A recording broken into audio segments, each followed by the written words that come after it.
Hi, and welcome back for more Explore Tulsa and a little pastry history. That's right, Trish. For 75 years, Tulsans have celebrated many of their biggest events by stopping in at Ann's Bakery. Still family owned, the original location is still located at 7 North Harvard, but this week they are having a huge grand opening party at their new location at 41st and Sheridan.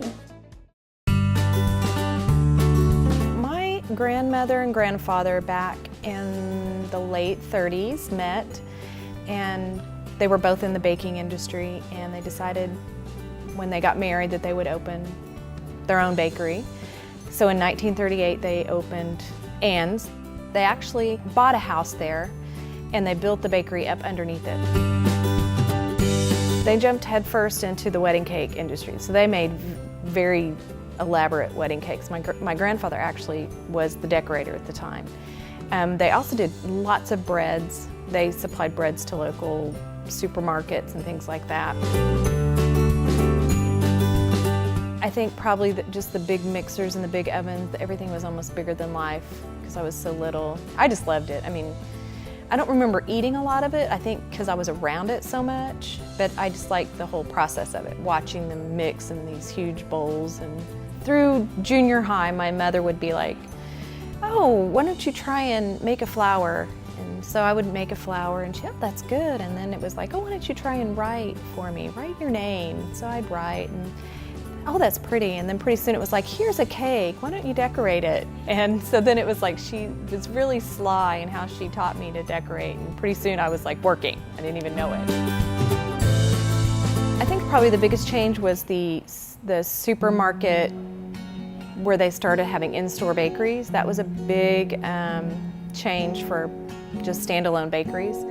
It was hard on us, and so that was kind of the trend then. So we had to kind of hold on to, prove ourselves, hold on to our customers, and of course we hung in there and came through it. But we kind of have our niche is that it's about customer service and about tailoring your cake to how you want it. So it is different than what you would get at the grocery stores. So we do try and do things that not everybody can do. I mean, there are trends that we try and keep up with, and now we see the little bakeries popping up that aren't inside the grocery stores anymore. So it does make it a little bit easier for people to make it. Well, we make a pecan sandy that that we've made since it's probably older than, the recipe's probably older than me, that we still make, that people love, and they're delicious. And our frosting, we make fresh every day, and it's a buttercream frosting it's just delicious, and it was my grandfather's recipe. We hold on, of course, to if it's not broke, don't fix it, like the recipes, so we stick close to those. And then of course we've had to adjust other things that kind of were outdated and make better. And then we've included fondant in our decorations now, where before we were completely buttercream. We've added that to our lineup, and we do a lot of specialty cookies. And I mean, it's hard for us to say no. So if someone comes in with kind of a strange idea, we'll try it or we'll tempt it.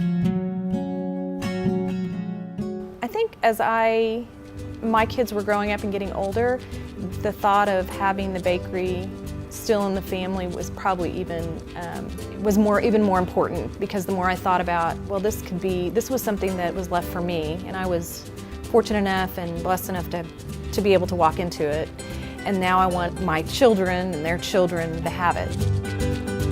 Actually, my oldest son helps with running this new location, and then my younger son bakes, so he bakes all the pastries, pies, cookies, things like that.